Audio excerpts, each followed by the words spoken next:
वंदे पुरुषोत्तमम। परम दयाल श्री जी ठाकुर जी के पास श्रद्धा श्रद्धा बैठे हैं। बातचीत के सिलसिले में श्रद्धा परम दयाल श्री जी ठाकुर जी से पूछते हैं, ठाकुर, ये जो राजनीति है और धर्मनीति है, ये दोनों एक दूसरे से अलग है क्या? तब परम दयाल श्री जी ठाकुर जी कहते हैं, राजनीति उसे कहते हैं जो इससे धर्म का अनुसरण करके इससे नीति को परिशुद्ध किया जाता है।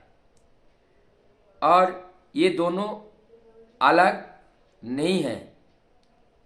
ये जो पॉलिटिक्स है, पॉलिटिक्स का मतलब ही होता है जो धर्म को फुलफिल करता है। पॉलिटिक्स का मतलब ही है जो धर्म को परिपूर्ण करता है। अर्थात राजनीति, यहाँ पे राज शब्द आया है। राज मतलब राजा से लिया गया है और राजा मतलब श्रेष्ठ।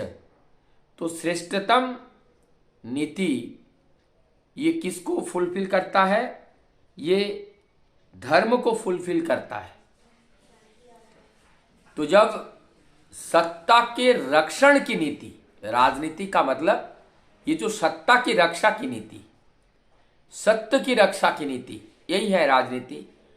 और इस राजनीति के माध्यम से धर्म को फुलफिल किया जाता है। तो इसलिए बोलते हैं, जहां पर इस धर्म को फुलफिल करने के लिए राजनीति की जरूरत होती है, ऐसे राजनीति को परिशुद्ध राजनीति कहते हैं। लेकिन जहां पे सत्ता का रक्षा ना हो करके सत्ता का अवदलित किया जाता है, सत्ता का नष्ट किया जाता है, सत्ता का अवरोध किया जाता है, यहां पॉलिटिक्स नहीं है, वो पॉलिटिक्स है। माने वो दूषित है, वो दूषित राजनीति है। और दूषित राजनीति से धर्म प्रभावित होता है, धर्म का परिपूर्ण नहीं है। तो इसका मतलब अगर हम आज के परिप्रेक्ष्य में देखें तो आज की जो राजनीति है ये सत्य को बहुत कम परिपोषण, परिपालन, परिरक्षण करती है।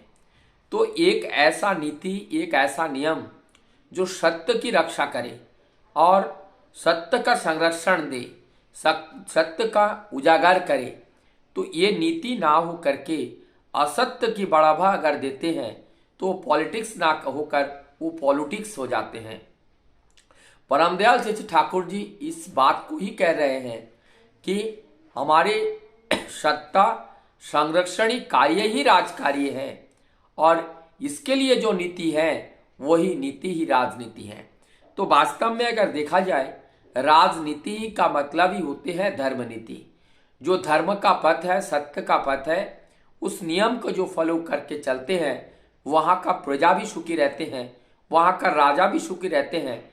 इसीलिए हम लोग देखते हैं पौराणिक जो राज दरबार, राजघराना होते थे, वहाँ पे राजगुरु भी होता हुआ करता था। उसके बाद उनके जो योद्धा के लिए भी उनके भी शस्त्र गुरु भी होते थे और राजगुरु भी होते थे। वेद विधान नीति नियम को बताने के लिए, सत्य की राह पर चलने के लिए क्या नियम है, तो वो राजगुरु के माध्यम से वो किस तरह सा सजा और किस तरह से व्यवहार, दंड प्रजा के ऊपर करे, ये सारे चीज राजगुरु के माध्यम से उनको प्राप्त होता था।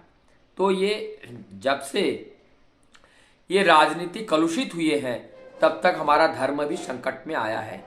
आज कुछ ऐसे आशा की किरणें दिख रही हैं कि हमारे राजनीति में कुछ परिवर्तन आ रहा है और ये परिवर्तन कालांतर में, ये परिवर्तन अगर अच्छी तरह से और आ जाए तो धर्म का, सत्य का जो निखार है वो और बढ़ेगा और सभी लोग धर्म प्राण होंगे और सत्य के अनुसरण करने वाले होंगे।